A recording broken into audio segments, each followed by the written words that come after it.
நாளுடைய சிவனே போற்றி.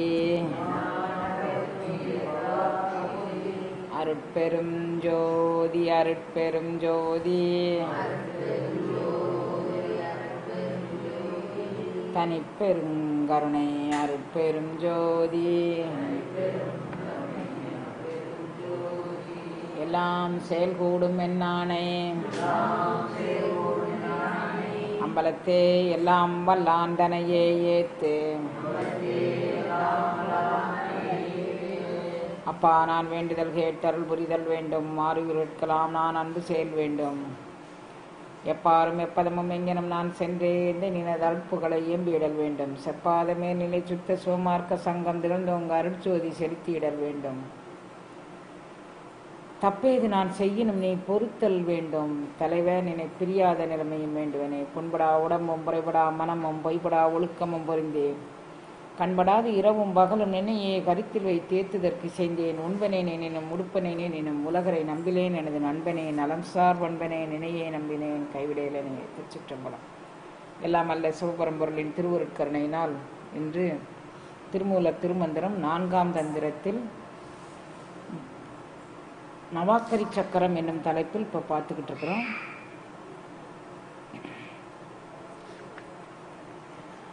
நவாக்கரி சக்கரத்தில் நேற்றைய வரைக்கும் பார்த்த பாடத்தை நம்ம இன்னைக்கு தொகுத்து சொல்கிறேன். ரொம்ப சுருக்கமாக நேற்றைய பாடத்தில் சொன்னார், பண்டை அவாவு பகையை அறுத்திட. நீங்கள் உங்கள் மனசுக்குள்ள அவா வெகுளி மயக்கம் இன்னாச்சொல் இவைகள்லாம் புகுந்து இருக்கும்போது இந்த அருள் வல்லமும் உங்களுக்குள்ள புகாது அப்படின்னு ஒரு குறிப்பு வச்சிருக்கிறார் நேற்றைய பாடத்தில். மீண்டும் அதை சொல்கிறேன். பண்டை அவாவு பகையை அறுத்திட இன்று என் மனத்தில் இனிது இருந்தாலே. இன்னைக்கு என் மனசுக்குள்ள இனிது இருந்தான்னா நான் காலங்காலமாக போன பிறவில அப்படியே கடந்த பிறவிகள் தோறும் நான் யார் கூட பகையா இருந்தேனோ அவர்கள் கூட இன்றைக்கும் பகையா இருக்கிறேன். அதை விட்டு வெளியே வர மாட்டேங்கிறேன். ஷிரடி சாய்பாபா வரலாற்றில் ஒரு கதை உண்டு.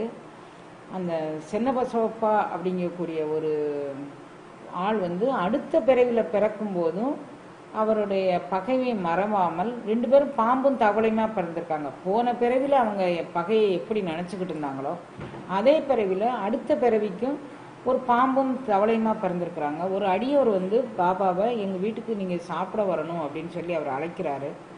இப்போ அந்த அடியவர் அழைக்கும் போது பாபா சரி நான் சாப்பிட வரேன்னு சொல்லிட்டு போயிட்டு இருக்கும்போது பார்க்கையில் ஒரு பாம்பு வாய்க்குள்ள தவளை உள்ளே போய் நிற்கி தவளை கத்திட்டு இருக்கு.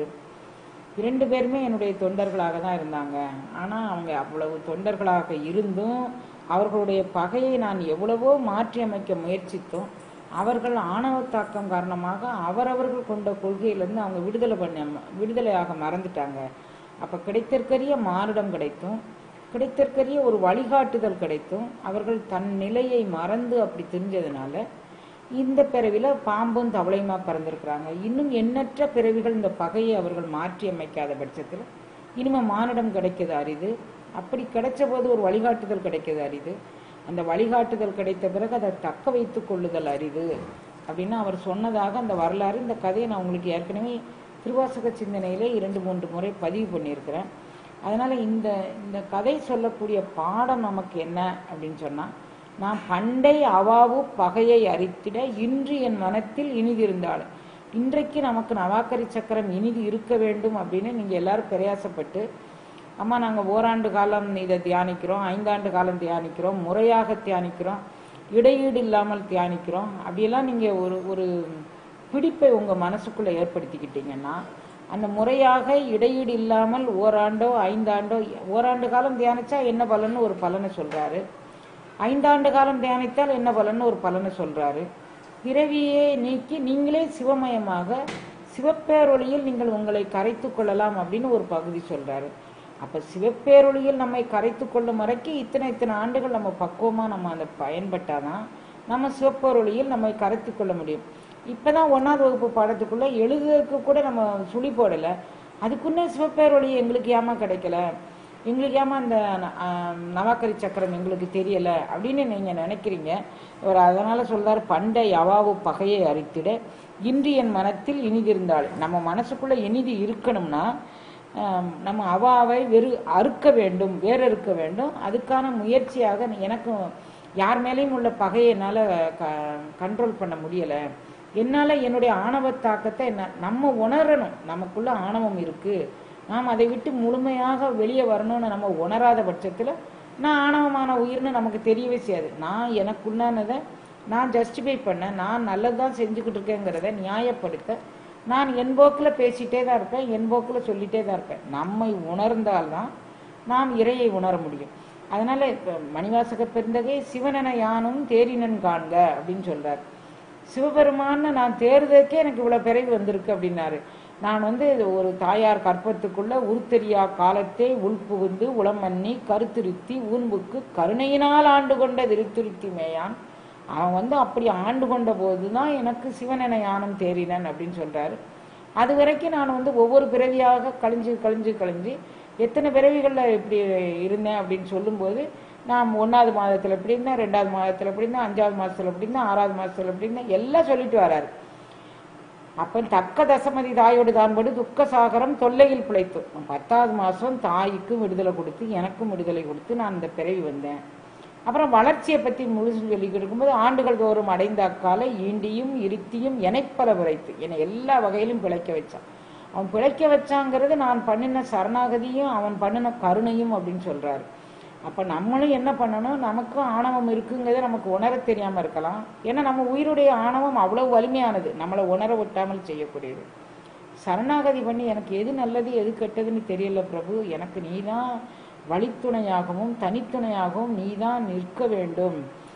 அவரே சொல்றாரு, தனித்துணை நீ நிற்க யான் தலையினால் நடந்த வினைத்துணையேனே விட்டுடிதி கண்டாய் அப்படிங்கிறார். அப்ப தனித்துணையாக அவன் இருக்கும்போது நம்ம தலையினால் நமக்கு என்ன தகுதி இருக்கு அப்படின்னு நமக்கு தெரியல. பட் தனித்துணை நீ நிற்க யான் தலையினால் நடந்த, அப்ப எவ்வளவு ஆணவம் இருந்ததுன்னு அவர் உணர்ந்து, நான் இப்படியெல்லாம் இருந்தேனே, நீ இவ்வளவு பெரிய ஆளா இருந்தும் நான் உனக்கு அடிமைப்படாமல் நான் இவ்வளவு காலத்தை வீணாக்கிட்டேன்னு அவர் ஒவ்வொரு கணமும் வருந்ததுனால என் உற்ற நண்பர்களிடமும் உரு துணையிடமும் சொல்ல மறுக்கும் எல்லா விஷயங்களையும் பேரண்ட நாயகனிடம் சொல்லி ஒப்பு கொடுக்குறாரு.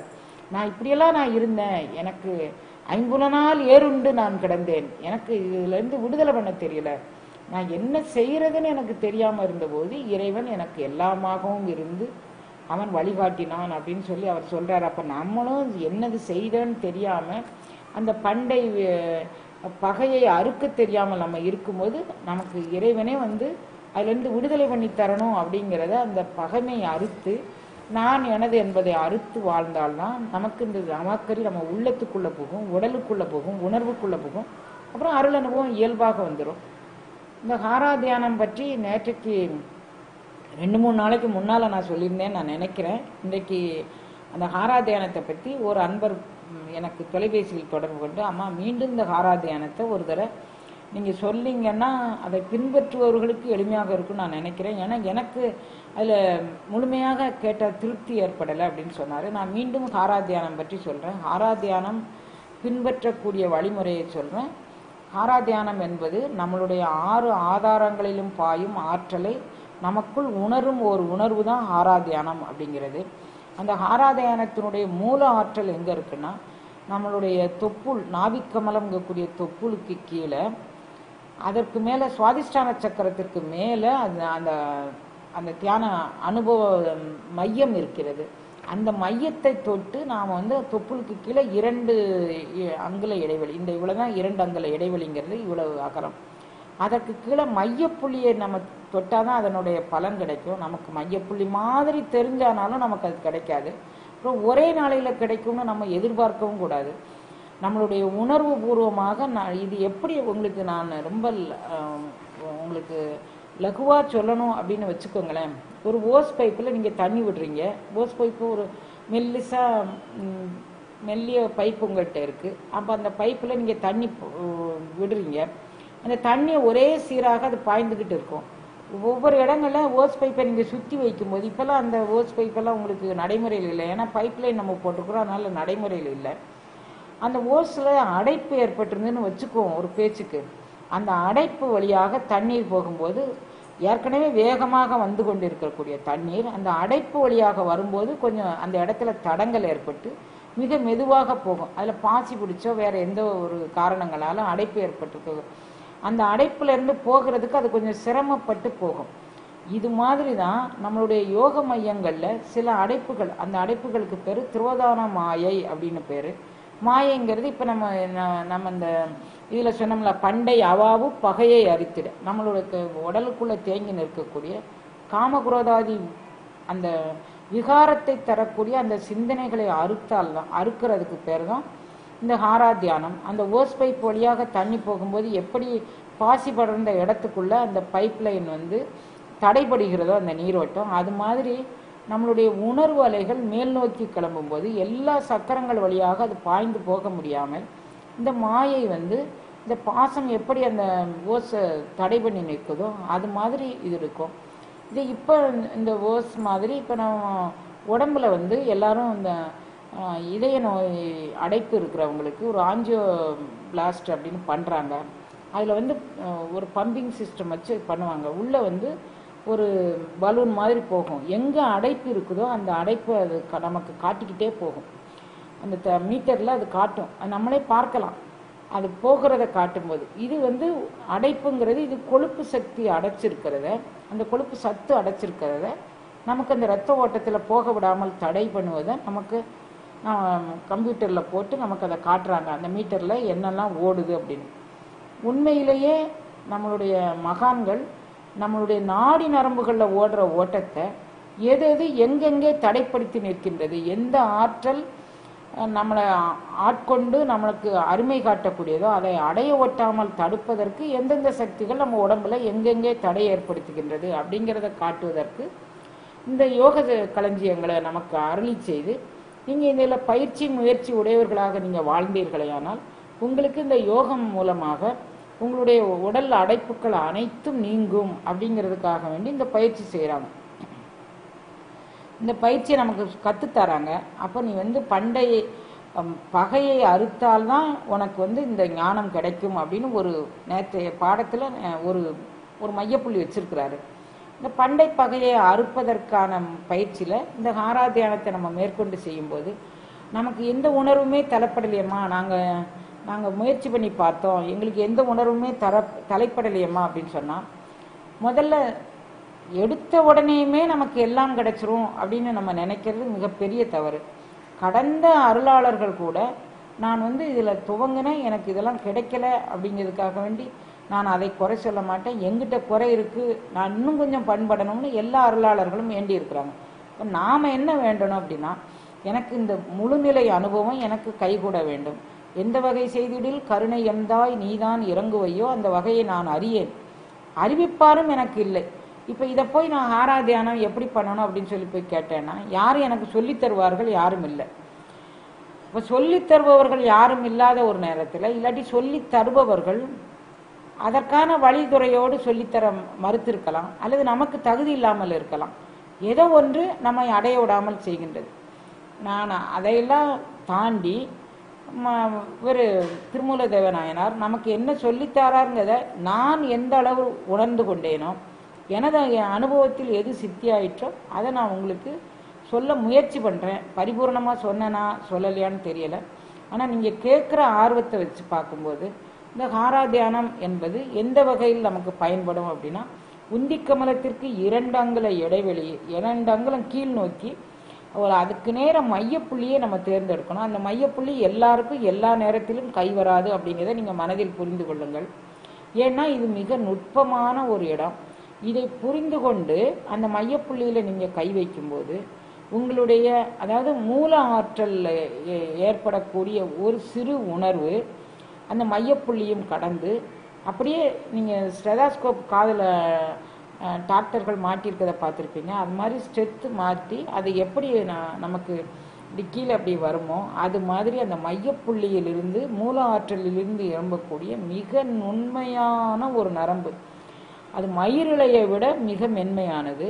அது நமக்கு மேலோங்கி சென்று அது எல்லா ஆதாரத்தையும் கடந்து அநாகதத்திலிருந்து பிரிந்து வலது காது இடது காது அதுக்கப்புறம் பிடரிக்கண் அப்படின்னு சொல்லக்கூடிய பின்மண்டை அதுக்கப்புறம் உச்சந்தலை, அதுக்கப்புறம் தலையை சுற்றி இவ்வாறாக வலம் வரக்கூடிய ஒரு அருள் அனுபவம் அப்படிங்கிறத நீங்கள் அருங்கற்பனையால் மனதில் வச்சுக்கோங்க.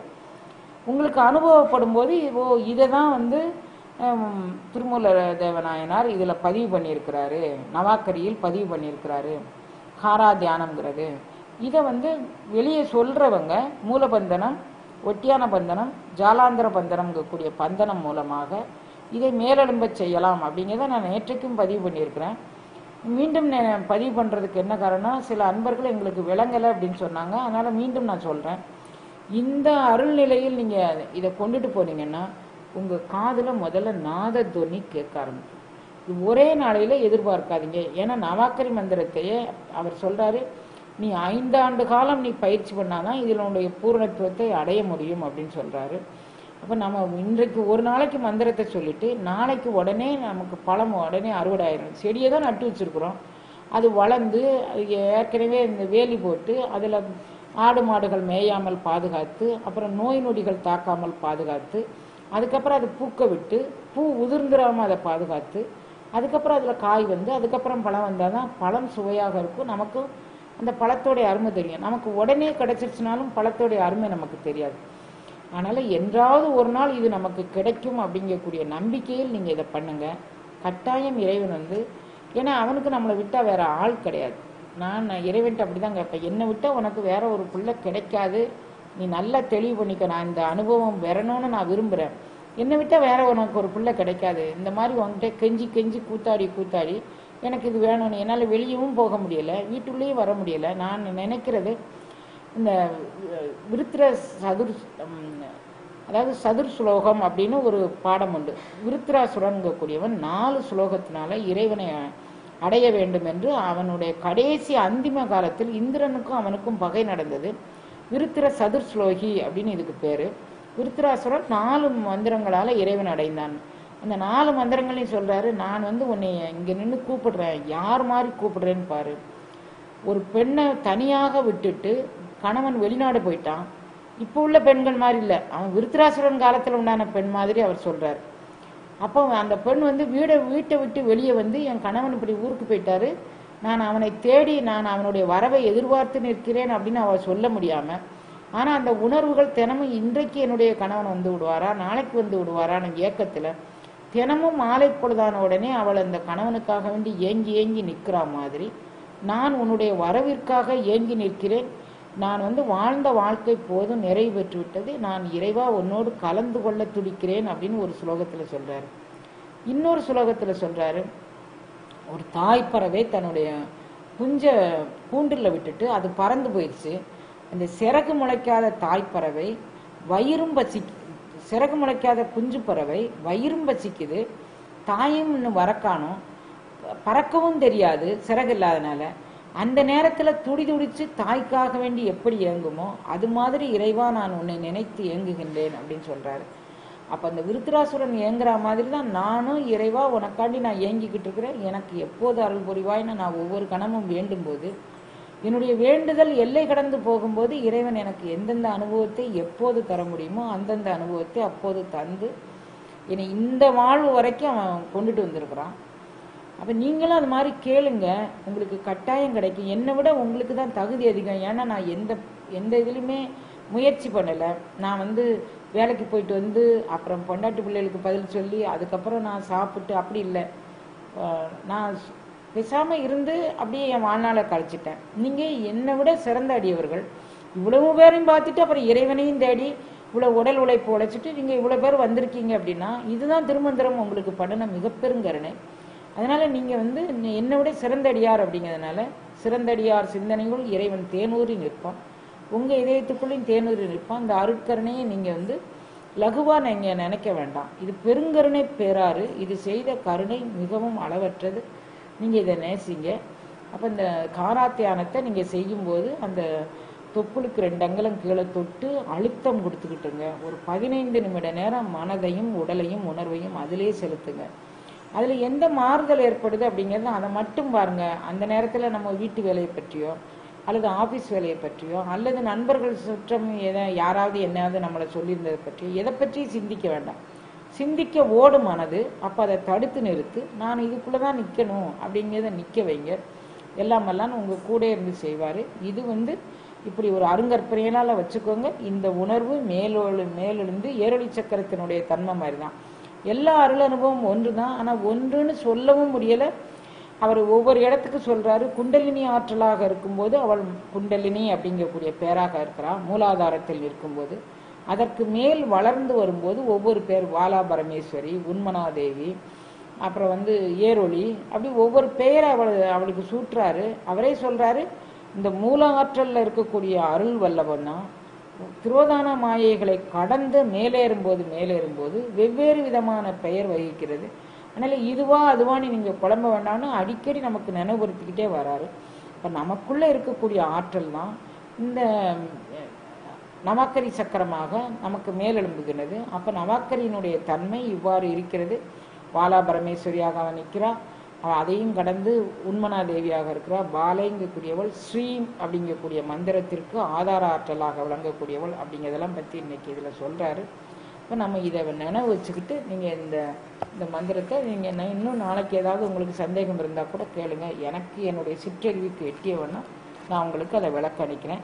இன்பம் இடையராது ஈண்டும் அவா என்னும் துன்பத்துள் துன்பம் கெடின் அப்படிங்கிறாரு. அவா என்னும் துன்பம், அவாவே ஒரு துன்பம், அதுக்கு உள்ளேயும் துன்பம் இருக்குது, அது எல்லாம் கெடின். அவா என்னும் துன்பத்துள் துன்பம் கெடின் நமக்கு என்ன கிடைக்கும் அப்படிங்கிறாரு. இன்பம் இடையராது ஈண்டும், நமக்கு இடையீடு இல்லாத இன்பம் வந்துக்கிட்டே இருக்கும். ஆசைதான் துன்பத்துக்கு காரணமும் ஒரே சுலபத்தில் ஒரே வார்த்தையில் சொல்லிட்டார் புத்தர். இப்போ ஆசையே துன்பத்திற்கு காரணம். அப்போ நமக்கு இந்த அவாவுள் அவா நம்ம வெளியே வந்துட்டோம் அப்படின்னா, அது கெட்டு போச்சு அப்படின்னா நமக்கு இன்பத்துள் இடையராது இன்பம் ஈண்டும் அப்படின்னு கிடைக்கும் அப்படிங்கிறத நம்ம மனசில் வச்சுப்போம். இப்போ நேற்றைய பாடத்திலேருந்து இன்றைய பாடத்திற்கு நாம் பயணிக்கிறோம். நீங்கள் எல்லோரும் கவனமாக கேட்டிங்கன்னா இன்றைக்கும் நாளைக்கும் திருவருள் கூட்டி வைக்க நாளைக்குள்ளே இந்த சக்கரம் முடிஞ்சுது. அதோடு இந்த மந்திரமும் 4வது மந்திரமும் முடியுது. நாளை மறுநாள் 5வது மந்திரத்துக்குள்ளே காலடி எடுத்து வைப்போம். எல்லாம் கருணை கொண்டு நாம் இந்த இன்றைய பாடம் என்ன அப்படின்னு பார்ப்போம். எண்ணமர் சக்திகள் 44உடன் எண்ணமர் கன்னிகள் 44வனாம் எண்ணிய பூ இதழ் உள்ளே இருந்தவள் எண்ணிய எண்ணம் கடந்து நின்றாளே. எண்ணத்துக்கு காரணமாக இருக்கக்கூடியவளும் இந்த அருளாற்றல் தான். எண்ணம் கடந்து தாட்லெஸ் ஸ்டேஜ் அப்படின்னு சொல்லுவாங்க. எண்ணமே இல்லாத எண்ணமில்லா இன்ப அன்பு அருளி அப்படின்னு சொல்றார் மாணிக்க வாசகர் இதை. அப்ப எண்ணமில்லாத இன்ப அன்பு ஒன்று நமக்கு வேணும் அப்படின்னா இந்த சக்தியை நான் நமக்குள்ள பிரதிஷ்டை பண்ணி நமக்குள்ள கொண்டுட்டு வர பார்ப்போம். வெளியே புற உலகத்துல சூது வாது கள்ளம் கபடம் அப்புறம் நம்பிக்கை துரோகம் ஏதோ நம்மகிட்ட என்ன இருக்கோ அதெல்லாம் போகணும்னு இறைவன்கிட்ட நம்ம வேண்டிக்குவோம். சொல்றாரு, எண்ணமர் சக்திகள் 44உடன் எண்ணமர் கன்னிகள் 44வராம் எண்ணிய பூ இதழ் உள்ளே இருந்தவள் எண்ணிய எண்ணம் கடந்து நின்றாளே. பூவுதல் உள்ளே இருந்தவள் அப்படின்னா இந்த சகசிரதளம் வரைக்கும் அவள் பரவி இருக்கிறாள். இந்த ஆராத்தியானம் மூலமாக உங்களுக்கு இந்த சுவாதிஷ்டான சக்கரத்துக்கு மேலே மணிபூரகத்துக்கு கீழே இருக்கக்கூடியதிலிருந்து மேலெழும்பி சகசிரதளத்திற்கு போகும்போது அதில் நீண்ட நேரம் நம்ம நினைவை பதித்து நின்றுட்டோம்னா நமக்கு எண்ணமே உதிக்கிறது இல்லை. எண்ணம் உதயமாகும் போது தான் அவங்கள பற்றி ஒரு ஒப்பீனியன், இவங்களை பற்றி ஒரு ஒப்பீனியன், யாரை பற்றினாலும் நம்ம மனசுக்குள்ள எண்ணங்கள் சிந்தனைகள் ஓடுது அப்படின்னா நமக்கு எண்ணம் ஓடும்போது தான் அது ஓடும். இது எண்ணம் கடந்த நிலையில் பூ இதழ் உள்ளே சகசிரதள தாமரையாக பூ இதழ் தாமரைக்குள்ளே இவள் அருள் வல்லவமாக திரிகிறாள். எண்ணமர் சக்திகள் 44உடன் 44 இதழ் தாமரையாக ஒவ்வொரு இதழுக்குள்ளேயும், அதாவது மணிபுரகத்திற்கு மேலே விசித்திக்கு கீழே 44 இதழ் தாமரைகள் இருக்கிறது. அந்த 44 இதழ் தாமரைகளுக்குள்ள இவள் அருளாற்றலாக அருள் வல்லவமாக விளங்குகின்றாள். எண்ணமர் சக்திகள் 44உடன் எண்ணமர் கன்னிகள் 44ஆம். இந்த 44 சக்திகளோடும் அவர்களுக்கு துணை செய்யக்கூடிய கன்னிகைகள் 44வராக உள்ளார்கள். எண்ணிய பூவிதழ் உள்ளே இருந்தவள் எண்ணிய எண்ணம் கடந்து நின்றாளே. அந்த சகசிரதள தாமரை அனுபவம் பெற்றவர்களுக்குத்தான் எண்ணமில்லாத ஒரு இன்ப அன்பு நமக்கு கிடைக்கும். அந்த அன்புக்காக வேண்டி நீங்கள் நவாக்கரியை பயன்படுத்துங்கள்.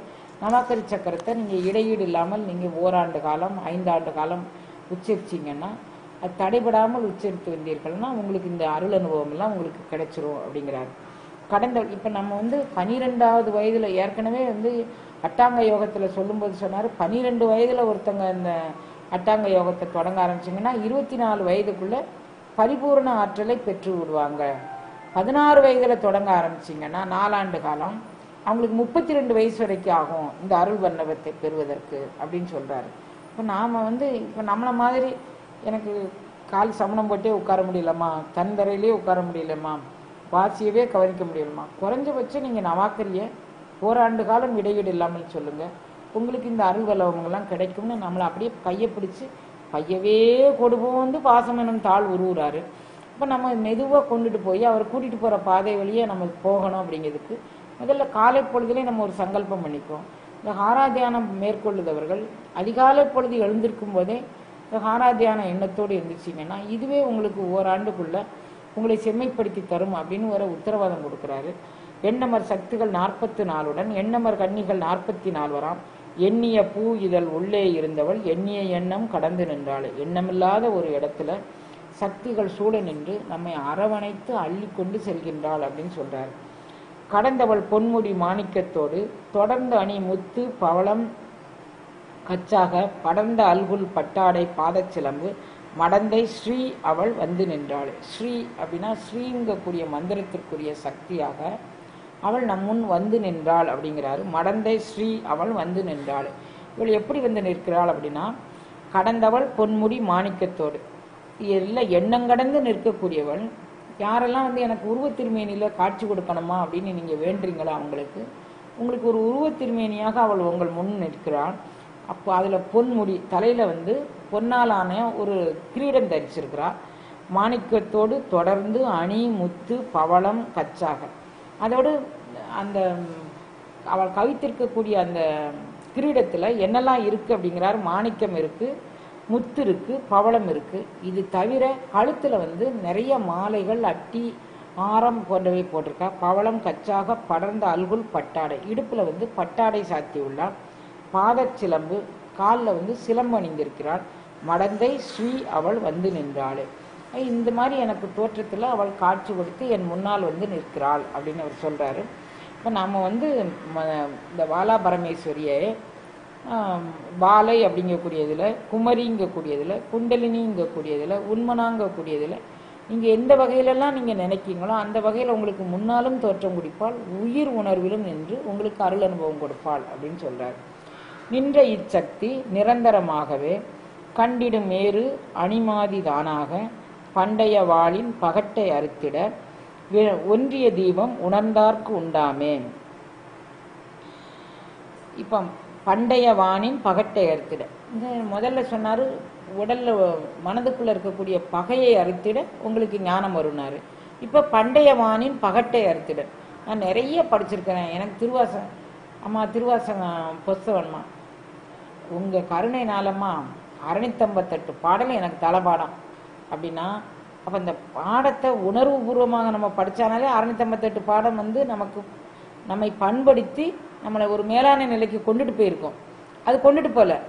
நான் வந்து 658 பாடலும் எனக்கு தலைப்பாடமாக தெரியும் அப்படிங்கக்கூடியது ஒரு டேப் ரெக்கார்டை சொல்லிடும். அதுக்கு உயிர் உணர்வோடு கூடிய இந்த உடல் சொல்லணும்னு அவசியம் இல்லை.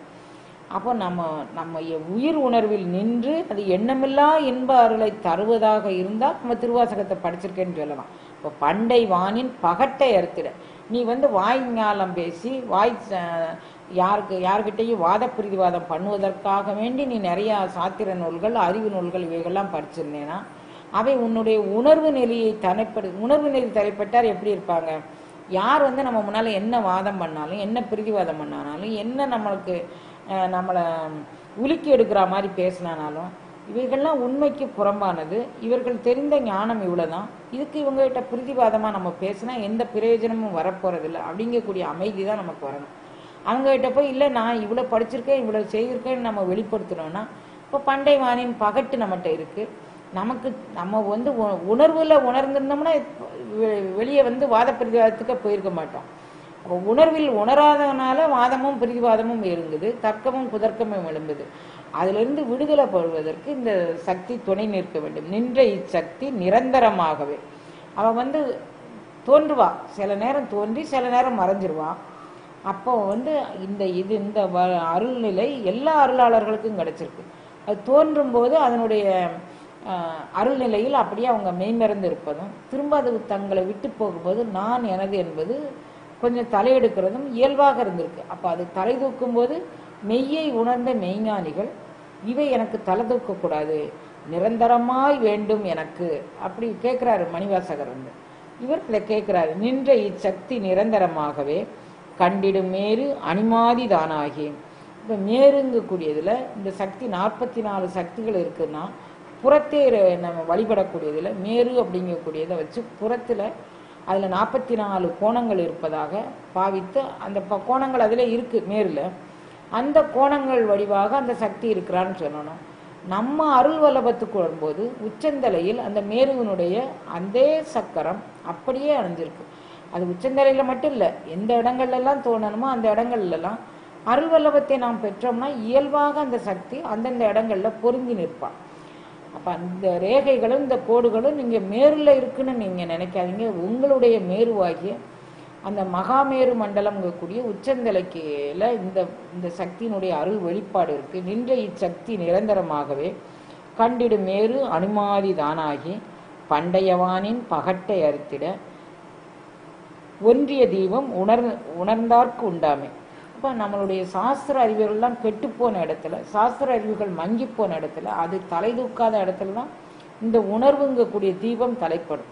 நான் இவ்வளோ படிச்சிருக்கிறேன், எனக்கு இதெல்லாம் தெரியும், நான் இந்த சாஸ்திரம் இங்கே அங்கே போய் அந்த சாஸ்திரத்தை கற்றுக்கிட்டேன், இந்த சாஸ்திரத்தை கற்றுக்கிட்டேன், எங்கே எந்த சாஸ்திரத்தை கேட்டாலும் சாத்திரம் கற்றிருக்கோங்கக்கூடிய இயல்பே நமக்கு ஞானத்தை வரவிடாமல் தடுக்கும். அதனால் இவைகள்லாம் கழிஞ்சு போன இடத்துல நமக்கு ஞானம் பிரதிஷ்டமாகும். அப்படிங்கிற ஒன்றிய தீபம் உணர்ந்தார்க்கு உண்டாமே. இது ஒளிமயமானது, உணர்ந்தவர்களுக்கு நமக்கு தலைப்படும் அப்படின்னு சொல்றார். ஒன்று ஓர் அதோமுகம் உத்தமமானது கண்ட இச்சக்தி சதாசிவநாயகி கொண்ட முகம் 5 கூறும் கரங்களும் 1 2ஆகவே 3 4ஆனதே. 1 2 3 4ங்கிறது மொத்த கூட்டி பார்த்தா ஒன்றுக்கு அடுத்து 2, அப்போ 2 1 3 3 3 6 6 4 10 10 கரங்களாக சதாசிவ மூர்த்தியாக 5 முகங்களோடு கூடிய நம்ம உச்சந்தலைக்கு மேலே பெறக்கூடிய அருள் வல்லவமாக அவள் விளங்குகிறாள். மீதான பெருவெளியெல்லாம் சதாசிவ முகம்ங்கக்கூடிய அந்த அறிவு மண்டலம் தோன்றுது. இந்த சதாசிவ மண்டலத்தில் மேலே அந்த பரத்தோடு நாம் 2 கலக்க வேண்டிய ஒரு அருள்நிலை மட்டும்தான் பாக்கியிருக்கு. முண்டு ஓர் அதோமுகம் உத்தமமானது கண்ட இச்சக்தி சதாசிவ நாயகி கொண்ட முகம் 5 கூறும் கரங்களும் 1 2ஆகவே 3 4ஆனது. இப்போ 10 கரங்களோடும் 5 முகங்களோடும் நமக்கு உள்ளேயே உணர்வு பூர்வமாக இவள் ஒளிவண்ணமாக காட்சி கொடுக்கிறாள் அப்படின்னு சொல்றார். நன்மணி சூலம் கபாலம் கிளியுடன் பன்மணி நாகம் மழு கத்தி பந்தாகும் கண்மணி தாமரை கையில் தமருகம் பொன்மணி பூனாரம் பூசணையானது. இப்போ நம்ம சதாசிவ நாயகியை பூஜனைக்குரிய ஒரு வடிவமாக நீங்கள் கற்பிதம் பண்ணீங்கன்னா அவள் இத்தனை ஆயுதங்களோடும் கையில் கிளி மான் மழு எல்லாம் வச்சு அவள் காட்சி கொடுக்குறாங்க. நம்ம நேற்றைய படத்திலே பார்த்தோம், கிளின்னா நாதத்துவனியை குறிக்கிறது, டமருகம் இவைகள்லாம் நாதத்துவனியை கொடுக்கக்கூடியது, கையில் வச்சிருக்கக்கூடிய அந்த கத்தி இவைகள்லாம் நம்மளுடைய பண்டை வினையின் பகையை அறுக்கக்கூடியது. இவைகள்லாம் உள்ளதாக வச்சு நமக்கு சக்தி தோன்றுகின்றால் சக்திக்கு இவைகள்லாம் தேவையில்லை. ஆட்கொண்ட உயிரின் ஆணவமாதி மலங்களை களைவதற்காக வேண்டி அவள் தோற்றப்பொழிவில் இவ்வாறு காட்சி கொடுக்கின்றாள் அப்படின்னு சொல்றார்.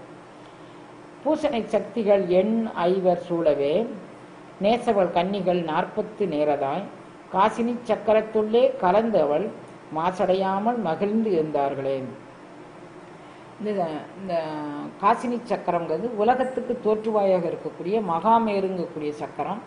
இந்த சக்கரத்திற்கு 43 கோணங்கள் உள்ளது. உச்சியில் ஒரு அமைப்பு இருக்கு, அந்த உருண்டை வடிவத்தில் அந்த அமைப்பு இருக்கும். அப்போ அந்த காசினி சக்கரங்கிறது நம்ம உடலுக்குள்ள சகசரதளத்தில் விளங்கக்கூடிய ஒரு அருள் வல்லமும். இதை பூசணை சக்திகள் 5 சூழவே 40 பேராக பூசணை சக்திகள் நிற்கிறாங்க. நேசவள் கன்னிகள் 40 நேராக, அவளை சூழ 44 கன்னியர்கள் நிற்கிறார்கள். காசினி சக்கரத்துள்ளே கலந்தவள் கண்ணுக்கு தோற்றப்படக்கூடிய ஸ்ரீ சக்கரங்கக்கூடியதில் அவள் தோன்றி நிற்கிறாள். உணர்விற்கு தோற்றப்படக்கூடிய நம்மளுடைய உச்சந்தலையில் அவள் இந்த அருள் வல்லவமாக காட்சி கொடுக்கிறாள். மாசடையாமல் மகிழ்ந்து இருந்தார்களே. அப்போ இந்த காசினி சக்கரத்தில் 43 கோணங்களாக மேலே வந்து ஒரு மையப்புள்ளியாக பிந்துங்கக்கூடிய மையப்புள்ளியாக இருந்து அவள் நமக்கு காட்சி கொடுக்கிறாள். நம்ம உடலுக்குள்ள உயிர் உணர்வில் நின்று காட்சி கொடுக்கிறாள். இவ வந்து எந்த வகையிலும் இந்த கோணங்களில் இருக்கக்கூடிய சக்தி நம்ம உள்ளத்துக்குள்ளே இருக்குங்க. மாசு அடையாமல் நம் உணர்வு தலைப்படும் போது அவள் மாசற்ற ஜோதியாக மலர்ந்த மலர்ச்சுடராக நமக்கு காட்சி கொடுக்கிறாள் அப்படின்னு சொல்றார். தாரத்தின் உள்ளே தங்கிய ஜோதியை பாரத்தின் உள்ளே பறந்து உள் எழுந்திட வேறது ஒன்றி நின்று எண்ணும் மனோமயம் காரது போல கலந்தெழு மண்ணிலே. இப்போ இந்த பராசக்தி எப்படி காட்சி கொடுக்கிறாள் அப்படின்னு சொல்றாரு. தாரத்தின் உள்ளே தங்கிய ஜோதியை, தாரம்ங்கிறது இங்க பிரணவத்துணியை தாரம் அப்படிங்கிறார். ஓங்கக்கூடிய தாரத்தின் உள்ளே ஜோதிமயமாக அவள் விளங்குகின்றாள். பாரத்தின் உள்ளே பறந்து உள் எழுந்திட, இந்த ஓங்கக்கூடியதே நீங்க வந்து இந்த மந்திரங்களை செம்மையாக உச்சரித்தீங்கன்னா உங்களுடைய நெற்றிப்பொட்டுக்கு நேரம் மேலே ஓங்காரம்ங்கக்கூடிய எழுத்துல அப்படி பலவிதமான வண்ணங்கள் பொருத்தப்பட்ட, அதாவது கற்கள், விலை உயர்ந்த மாணிக்க ரத்தின கற்கள் பொருத்தப்பட்டு அந்த ஒளிமயம் தெரியும். அதுவே தொண்டை வழியாக உங்களுக்கு தொண்டைக்கு மேலே அண்ணாக்கு பிரதேசத்துக்குள்ள அந்த ஓங்கக்கூடிய தெரியும். இவைகள்லாம் நமக்கு அவர் சொல்லி சொல்லி பார்க்குறாரு. எப்படியாவது இந்த குழந்தைங்க இது ஒரு அருங்கற்பனையினால் கற்பிச்சுக்கிட்டு வேற என்னென்னமோ கனவு காண்றாங்களே, இந்த கனவுனாலும் அவர்கள் காணட்டும். இதன் மூலமாக அவர்களுடைய பிறவிக்கு வேறான அவா வெகுளி மயக்கம் இவைகளும் அவர்களை வேறறுத்து போகட்டும் அப்படிங்கிறதுக்காண்டி சொல்றாரு. அப்போ தாரத்தின் உள்ளே தங்கிய ஜோதியை பாரத்தின் உள்ளே பறந்து உள் எழுந்திட வேறது ஒன்றி நின்று எண்ணும் மனோமயம். இப்ப இந்த இதை ஆதாரமாக வேறது என்று அதுவே நமக்கு ஆதாரம். இந்த ஓங்கார துணியை கொண்டே நாம் இந்த பராசக்தியை அடைந்து விடலாம், இந்த சக்கர நாயகியை நாம் அடைந்து விடலாம், நமக்குள்ள அனுபவப்படலாம், உணர்வு மயமாக உள்ளொளியாக நாம் பெற்றுக்கொள்ளலாம் அப்படின்னு தாரத்தின் உள்ளே தங்கிய ஜோதியை பாரத்தின் உள்ளே பறந்து உள் எழுந்திட வேறது ஒன்றி நின்று எண்ணும் மனோமயம். இது வந்து ஆதாரமாக வேறது அதுக்கு ஆதார ஆற்றலாக எண்ணி மனோமயத்தில் காரது போல கலந்து எழும் மண்ணிலே. இந்த சக்தி கார்னா மேகக்கூட்டங்கள் எப்படி தண்ணீரை முகர்ந்து கொண்டு மேலே போய் ஒரு உராய்தல் மூலமாக மீண்டும் நமக்கு மழை நீராக கொடுக்கிறதோ அது மாதிரி நாம் அந்த அருள் வல்லபத்தை நோக்கி எப்படியாவது எனக்கு நீ வந்து தீர வேண்டும் சொல்லும்போது இந்த நம்மளுடைய உணர்வு அலைகள் போய் தாக்கும்போது அந்த காரது போல அந்த மலை மேகம் எதையும் கருதாது வர்ஷிக்கிறது போல நமக்கு அந்த அருளிலை வர்ஷிக்கும் அப்படின்னு சொல்றார். மண்ணில் எழுந்த அகார உகாரங்கள் விண்ணில் எழுந்து சிவாய நம என்று கண்ணில் எழுந்தது காண்பு அரிது அன்றுகொள் கண்ணில் எழுந்தது காட்சி தர என்று. இப்போ எனக்கு கண்ணுக்கு கொடுத்த கண் மூலமாக நான் இந்த ஓங்காரத்தை பார்த்தேன், அல்லது இந்த சக்கரத்தை நான் பார்த்தேன், மகாம இருங்கக்கூடிய சக்கரத்தை நான் பார்த்தேன் அப்படிங்கிறது உனக்கு கண்ணுக்கு தெரிந்தது. கருத்துக்குள் நின்று உன்னுடைய உணர்வில் தலைப்படுவதற்காக வேண்டி அவள் தோற்றப்பொழிவுக்கு வரா. நீங்க அதை உள்வாங்கி கொண்டு எனக்கு இந்த இது தோற்றப்பொழிவுக்கு வர வேண்டும் என்று நீங்க வேண்டிக்கலாம் அப்படிங்கிறாரு. மண்ணில் எழுந்த அகார உகாரங்கள், இந்த மண்ணுக்குள்ள அகார உகாரமாக அவள் எழுந்து அகர உகர மகர சக்திங்கிறது இந்த ஓங்காரத்தினுடைய தன்மை. மண்ணில் எழுந்த அகார உகாரங்கள் விண்ணில் எழுந்து சிவாய நம என்று. இப்ப நானையோ தவம் செய்தேன் சிவாய நம என பெற்றேங்கிறாரு. மண்ணில் எழுந்த அகார உகாரம்னா மூலாதாரத்தில் இருந்து எழக்கூடிய அகர உகர கலைகள். இதுல 16 கலைகள் இருப்பதாக நம்ம ஏற்கனவே பார்த்திருக்கோம். அகரகலை, உகரகலை, மகரகலை, விந்துகலை, நாதகலை, அது புரிவிட்டே இருக்கு. வியாமகலை, வியாம ரூபிணிகலை அப்படியெல்லாம் போகுது. அந்த கலைகளாக அகரகலைகள், அகரங்கிறது முதல் கலை தொடங்கி அதுக்கப்புறம் உண்மனாதேவி வரை அந்த கலைகள் விரிந்து பறந்து போகும்போது நானேயோ தவம் செய்தேன் சிவாய நம என பெற்றேன். சிவாய நமங்கிறது ஒரு சொல்லல்ல, அது ஒரு மந்திரம் அல்ல, அருள் அனுபவ புலிவாக நமக்குள் உணர்ந்து கொள்ளக்கூடிய ஒரு உணர்வு நிலை. அதனால் நானேயோ தவம் செய்தேன் சிவாய நம என பெற்றேன். நான் சிவாய நம என்ற மந்திரம் உச்சரிக்க பெற்றேன்னு அவர் சொல்லலை. சிவாய நம எனப்படுதல் என்பது அருள் வல்லபத்தை உள்வாங்கி கொண்டு ஒளிநிலையை உள்வாங்கி கொள்ளக்கூடிய ஒரு உன்னதமான நிலை. அதை சொல்றாரு. மண்ணில் எழுந்த அகர உகரங்கள் எனக்கு மூலசக்தியாக இருந்து அகரகலையாக உகரகலையாக மேலெழுந்த அந்த சக்திகள் விண்ணில் எழுந்து சிவாய நம என்று. நான் உண்மனாதேவியும் கடந்து பரத்தை அடையும் போது அது சிவாய நம எங்கக்கூடிய அருள்நிலையில் போய் நின்றது, ஒளிவண்ணத்தில் போய் நின்றது. கண்ணில் எழுந்தது காண்பு அரிது அன்றுகள். எனக்கு இது இருகண்ணில் ஒளிர்வதாகிய ஞான ஒளியாகவும் இருந்தது. கண்ணில் எழுந்தது. அது காண்பதற்கு அரிதில்லை. யார் பயிற்சி பண்ணுறாங்களோ, யார் முயற்சி பண்ணுறாங்களோ அவங்களுக்கு கட்டாயம் கிடைக்கக்கூடியது.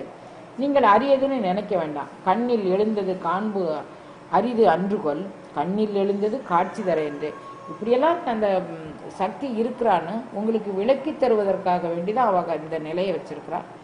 இந்த கண்ணில் எழுந்து காட்சி தரும் அந்த அருள் அனுபவமே நம்ம எல்லாருக்கும் ஒரு நிலையாக இருக்கட்டும். அப்போ நம்ம சிவாய நம எனப்படும் ஒரு அருள் அனுபவம் கண்ணில் எழுந்து காட்சி தரக்கூடிய உன்னதமான அருள் அனுபவங்கக்கூடியது. இது அனுபவத்திற்கு வரக்கூடியது அப்படிங்கிறத நம்ம பார்த்துக்கலாம். திருவருள் கூட்டி வைக்க நாளைக்கு முடிய பார்ப்போம். அரகரமா பார்வதி பதையே. அருட்பெரும் ஜோதி அருட்பெரும் ஜோதி அருட்பெரும் ஜோதி அருட்பெரும் ஜோதி தனிப்பெரும் கருணை அருட்பெரும் ஜோதி தனிப்பெரும் கருணை அருட்பெரும் ஜோதி எல்லாம் செயல்கூடும் என்னானே எல்லாம் செயல்கூடும் என்னானே அம்பலத்தே எல்லாம் வல்லாண்டனையே ஏத்து அம்பலத்தே எல்லாம் வல்லாண்டனையே ஏத்து வள்ளல் மலரடிகள் மாதவரடிகள் திருத்தாள்கள்